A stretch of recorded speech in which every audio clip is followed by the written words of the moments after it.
بسم اللہ الرحمن الرحیم۔ تفہیمات واصف رحمۃ اللہ تعالیٰ علیہ کے موضوع پر ڈاکٹر عبدالوحید صاحب کی تصنیف کتاب چہرے سے انتخاب۔ سوال: گناہ کی تلاش ہی گناہ ہے؟ قبلہ واصف علی واصف رحمۃ اللہ تعالیٰ علیہ کے اس قول کی وضاحت فرماتے ہیں۔ جواب: تلاش کا تعلق خیال سے ہے اور خیال سے عمل دو قدم ہے۔ خیال اور عمل کے درمیان صرف وقت کا پردہ حائل ہے۔ جو ہی یہ پردہ اٹھتا ہے خیال اپنے عمل سے واصل ہو جاتا ہے۔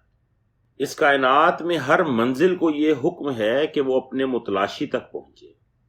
متلاشی منزل تک نہیں پہنچتا بلکہ منزل اپنے متلاشی کو پہچان لیتی ہے اور اسے آن لیتی ہے۔ دراصل یہ سبق خیال کے مسافروں کے لیے ہے، اور سبق یہ ہے کہ خیال کو پاکیزہ رکھو ورنہ ناپاکی راہ میں کھڑی مل جائے گی۔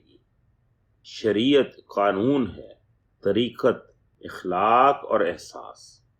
اگر قانون کی عدالت سے ڈگری نہ بھی جاری ہو تو صاحب احساس و خیال اپنے ضمیر کی عدالت سے سزا ضرور پائے گا، جب تک کہ برے عمل کے خیال سے بھی توبہ نہ کرے۔ والسلام۔